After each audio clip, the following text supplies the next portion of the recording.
Every Havoc Demon Hunter has Glaives, but very few end up mastering it. Today, I'm going to break down every single thing I know about Glaives so you could do the absolute most DPS you could do on this class. Right now, I have been pushing on Havoc for quite some time. I got the Enterprising Hero title on him. I have the Dreaming Hero title on Havoc as well. I've been playing it for about 4 years. Here's some of the parses for this current raid and expansion for Mythic Plus. This is going to be covering all of the different aspects of Glaive from the beginning, using it, getting it, and then stacking it up. We're going to go over some of the trinkets with it as well, but for the most part, this is going to just be covering Enhanced Glaive. I think it's smart to start off with the talents first and kind of bring you through the thought process of what we're actually doing, why we're taking the talents. So when we talk about Aldrachi Reaver, the main takeaways here are going to be that our glaive is going to, we're going to get 6 souls, and then we're going to be able to use an enhanced glaive. That enhanced glaive will then be able to do a pattern, and it's quite simple. If you Chaos Strike first, the next following Blade Dance or Death Sweep will do significantly more damage through your Fury of the Aldrachi. Fury of the Aldrachi, when enhanced by Reaver's Glaive, Blade Dance casts 3 additional glaive slashes to your nearby target. If cast after Chaos Strike, it casts 12 slashes instead. This is major for your funnel.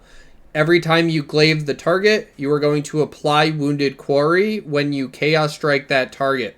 So that Chaos Strike is going to apply Reaver's Mark, and you are going to be doing all of your physical damage. You are going to be doing 20% of that damage directly funneled into that mob. So you always need to make sure it's not necessarily the Enhanced Glaive that needs to hit the correct target, but your Chaos Strike must hit that correct target. If your Chaos Strike does not hit the target you want your Wounded Quarry on, then you will not get that buff. Some of the other advantages of doing that is when you're actually hitting the target with your Enhanced Glaive proc here, you are going to get a Reaper's Mark here. Excuse me, Reaver's Mark. When enhanced by Reaver's Glaive, Chaos Strike applies the Reaver's Mark, which causes the target to take 6% increased damage for 20 seconds, maximum of 3 stacks. So this is very OP in our tier set here. We basically we only really care about our glaives and then making sure that our glaive buff is up with a Reaver Glaive on the main target before we I-beam. Those are some of the absolute cores for this. Is you're going to use your Enhanced Glaive, you're going to Chaos Strike your primary target, follow that up with your Blade Dance, and that will do a massive Fury of the Aldrachi Reaver. And you can see Fury of the Aldrachi Reaver empowers Blade Dance when cast after Chaos Strike, increasing its slashes to 12. Reaver's Mark now stacks up to 3 times and further empowers Chaos Strike when cast after Blade Dance. So one of the main takeaways from that is if you're walking up to a pack, and one side thing that we will discuss later is your hunt will give you a full glaive back here. So if I use my glaive and then I choose to use my Blade Dance first, this target right here, next time I Chaos Strike it, it applies 3 stacks of Reaver Glaive. So now I have, this mob in particular is taking 18% more damage from me, and then that Reaver's Glaive funnels the physical damage that I do, and that is amplified by our tier set, because Reaver's Glaive damage is increased by 50%, and then other physical damage is increased by 25%.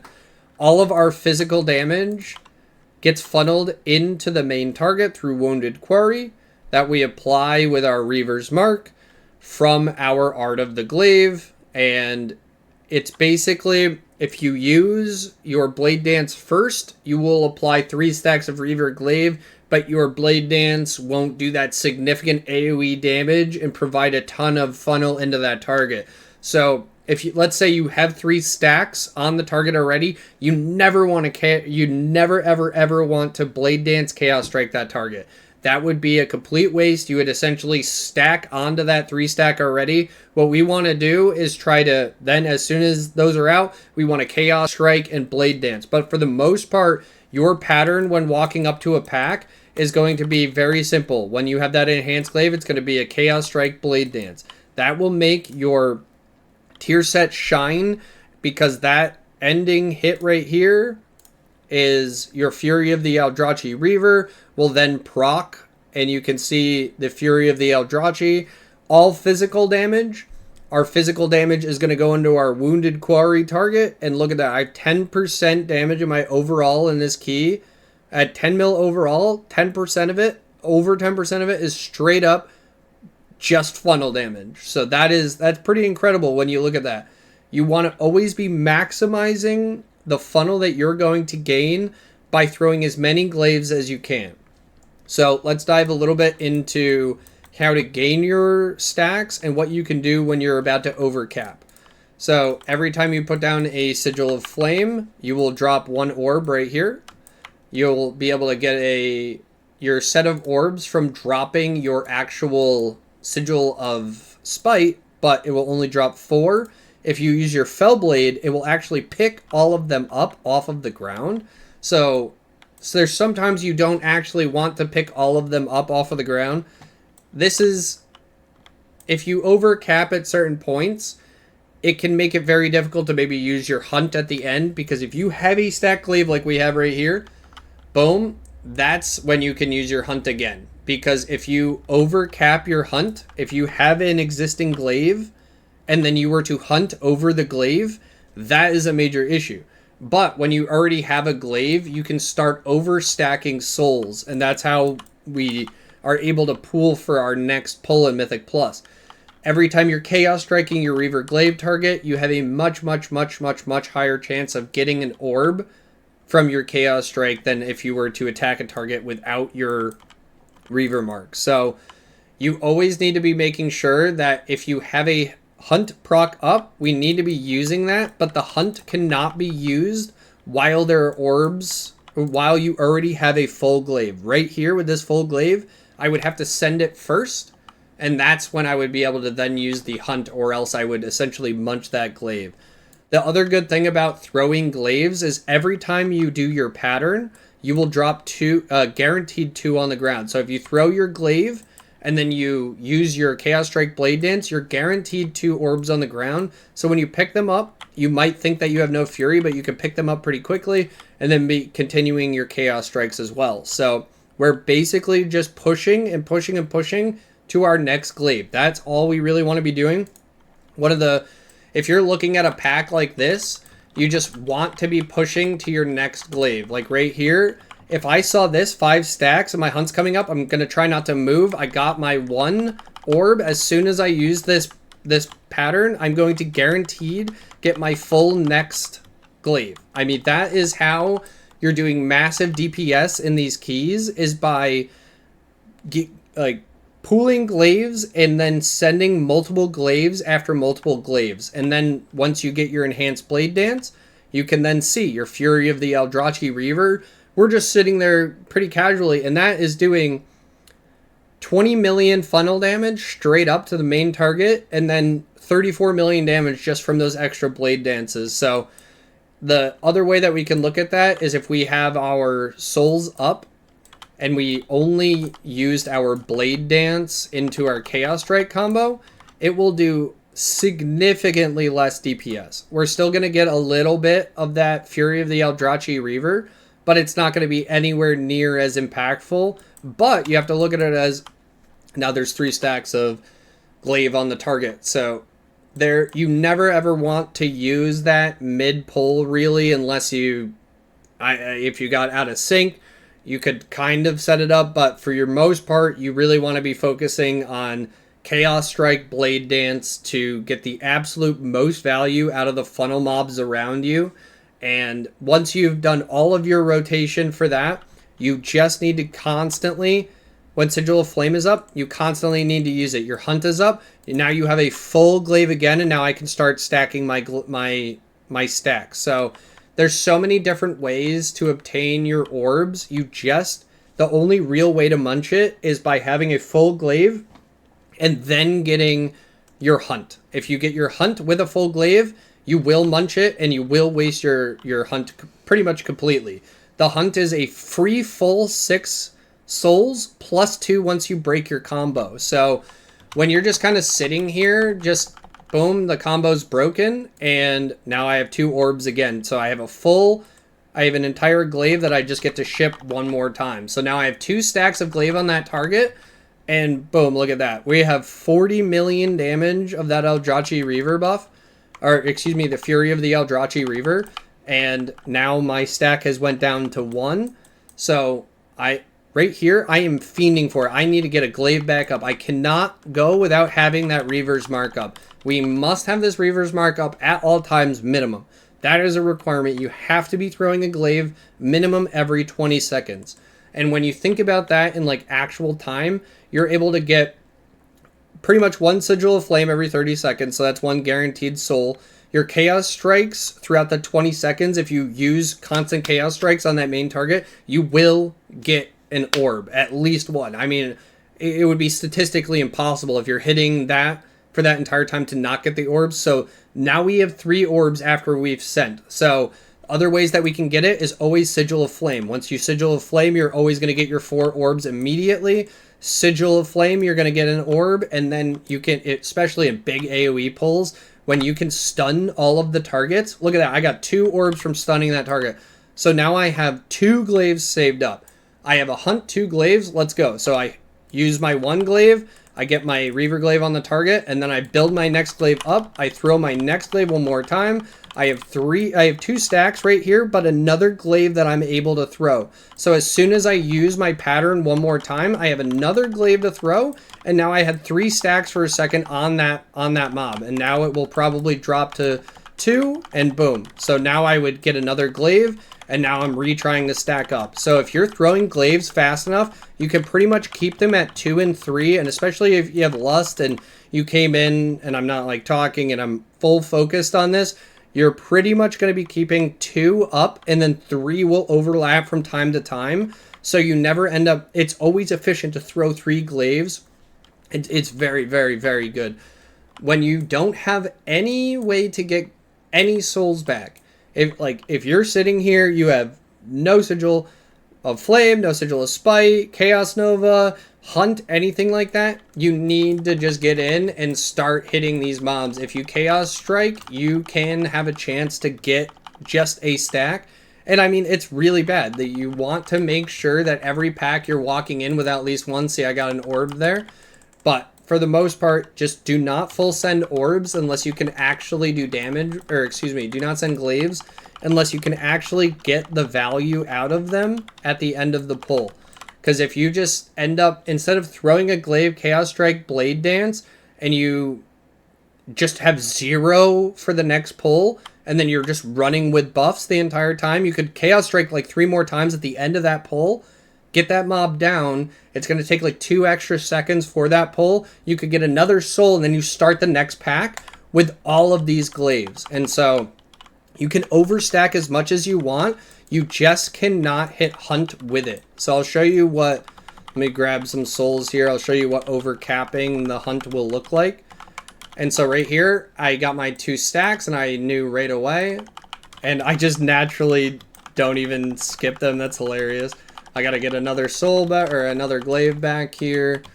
And so right now, this would probably be a time where we got lucky. We got our Sigil of Flame to come back up. And so if I have my Hunt up, I have my entire glaive. If I glaive here, it does not go up to 2. So it completely munched that one, and that is what you need to be aware of. Everything will stack as long as you're just keeping up with picking up the orbs. You just cannot hit the Hunt when you already have a full glaive, or it will eat it. Let's close this out with the other half of Glaive Mastery, and that's utilizing our gear and trinkets. So right now, one of my favorite setups is absolutely Unyielding Nether Prism, almost at any level. It is insane. You get to pool your glaives, you get to pick when you use it, but it's just very bad when you die. So that's obviously, you got to think, am I in a key that everyone's going to be living? Do we need that extra damage to live? Am I going to be able to pool for these events? So I love Unyielding Nether Prism, but there are many good options other than that. So you can use Cursestone Idol. You can use Astral Antenna is pretty much a lock-in no matter what. If you do not have this, you can use that Pacemaker from Mythic Plus. But this is pretty much an auto lock-in. If you get an Astral Antenna, you should be wearing it. Even on LFR version, it's it's nearly comparable and could technically be better than Pacemaker, but I guess Pacemaker at that point on a myth track would be a bit more consistent, but you can see the scaling difference of these trinkets. 40 item level difference, and they're still pretty similar. But if you get a heroic normal, you need to be wearing Astral Antenna. Unyielding Nether Prism can be replaced with so many different trinkets. You can do Araz's Ritual Forge, especially for your Felscarred, but it's not as good for a Aldrachi Reaver Havoc. We're doing a lot more consistent damage and a lot random burst windows, not necessarily attached to our meta. And our metas are very good with Aldrachi, but nothing like a warranting getting all of your demon surges at once in that huge agility window from Araz Ritual Forge. You can end up running, I've seen a couple different types of builds with it as well. For the most part, you want to lock in an auto trinket, and your on use one can easily be like a signet as well if you don't have anything else. Lily has been a great one for Mythic Plus, especially at the beginning. Curstone Idol is probably people's favorite one, and then it just feels a little bit weird sometimes to use with Havoc 2-minute CDs. The Ticking Sack of Terror is okay, but it's not going to be anywhere near as good as being able to line up a full Unyielding Nether Prism or even a half Unyielding Nether Prism for like a 3... You have 3 Glaives going in with a Hunt Sigil. I mean, you're going to nuke that pack way more than if you just had a little bit of extra damage on with the Sack of Terror. Solea's can be absolutely put on. It's a good trinket. I don't really wear it. The Sack Brood, I don't think many people are really wearing this one, but it, as a last resort, Sack Brood, Empowering Crystals, these ones can be played. But for the most part, in Mythic Plus, you're going to either want Antenna, Pacemaker for one slot.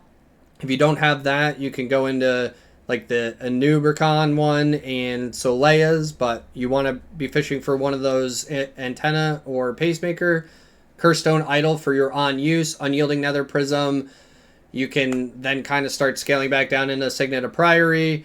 Your Empowering Crystal, these are all pretty meh, but they do get the job done. Sigil of the Cosmic Hunt, I hate this trinket. I don't even know why I have it, but I've used it a couple times. It does like 1%. I don't know. I don't know what this is supposed to do. I don't recommend Sigil of the Cosmic Hunt, but apparently it's pretty good on some bosses, so yeah, whatever. Not good in Mythic Plus. I don't use this. I think for the most part, you're going to want to get rid of your durable information container at the end. Once you, like right now, I have a Myth Track belt, but it sims 0.4% less than this. So if you're dying in Mythic Plus and you need the health, then you can get rid of your belt. But for the most part, as a Havoc Demon Hunter, if you don't have a Myth Track belt maxed out, this durable information container at 701 will be your highest DPS. It just might not be the highest health that you're going to be able to live with. So you're going to have to figure that out. Everything else is pretty interchangeable. I just have my regular weapon with one crafted piece, and then I crafted my ring of bindings, so most of the time I'm playing with some of my friends and I can bind with them, and we get a big amount of buffs from all of the different gems that we have. This is my Glaive and Havoc video. I hope it helped, and if you have any questions, ask them down in the chat. Just remember, do not overlap your Glaive. If you have your full stack of Glaive and you hunt, you will munch that. You do not want to do that. Your hunt is a way to get your Glaive back. You need to use it as a way to get your Glaive back. It is just so important to keep these things rolling. Keep all of your sigils on CD, because you're just going to keep your orbs coming in. You want to make sure, especially in AoE, you need to be using your Chaos Strike first, and then into your Blade Dance. So you would hunt the target, you will use your Enhanced Glaive, you will Chaos Strike, and then you will Blade Dance. And that is how you will do that massive, look at 20 million Fury of the Aldrachi Reaver damage. That is absolutely massive, and then that 20 million is basically funneled directly into this one target that I have my Reaver's Glaive on. The last topic we have to cover is macros. I will link all the macros down below to make it easy, but I'm going to go over some of them to make it clear of why we're using it. For the very first one, if you wanted to stop I-beam macro, this is pretty efficient, especially if you use I-beam and there's a circle under you that you have to move. This will cancel it for you right away. Next one, I would say that you always need to have all of your sigils at cursor. So this is pretty much a must. You have to do this. It's very, very difficult to like place it down, put it down, and then click it again. It's just an added step. You need to have the at cursor macros. Fell Rush to dismount, simply just for, I don't know, like all keys and everything. It just makes it very easy to get off your mount and never die. So your focus macros, these will all be listed down below. They'll be specifically for Havoc. If you're watching something else, just change, or as a different spec, just change this to your kick. So you can put counterspell here and counterspell up at the show top tooltip. Next, we want just mouse overs, and you can set your actual target. So you can put a, let's say I have diamond for my Enhanced Glaive, so my team knows which mob has that funnel going on it. So I have diamond set up for my glaive, so when I hover over something and glaive it, it will put a diamond if I'm in group. Then I have my hunt mouse over. That's the same thing as my diamond, so it will show which one I'm hunting. So it shows the prio target that I'm currently going into. If there happens to be like two, if there's two Shreddernators, I show which one I'm going on by putting a diamond marker on it. The team knows, don't funnel into that one, go into the other one so they can die at the same time. Meta, I like to have one that's going to have all of your stuff into it, so depending on what your trinkets are, and then your tempered potion, but we generally want to be using these things before the meta, but it's also very good to, just in case you forgot to press them before it, the meta will pop them for you. Just be careful not to use that before key, because it will put your trinkets that are 2 minutes on CD, and you won't be able to actually use them if you use this macro to pre-meta. So Sigil of Flames, these ones are pretty simple. You have your regular mouse over to set a focus target. Like I just go like this and I can set my focus target. I have my focus kicks. And so for the most part, my macros are pretty straightforward. One is like a darkness yell when you put it down. I think a lot of people have a macro for that now. So there's a lot of different things that are basically just quality of life for Havoc. You want all of your sigils at your cursor. And one side note is you can use your sigils when you're in your nether walk as well. So if you're in your nether walk and you need to maybe CC something for someone, you can still use your sigil of fear during that nether walk. So I hope that all of these types of things help. If you have any questions, ask them down below, and I'll catch you guys in the next one.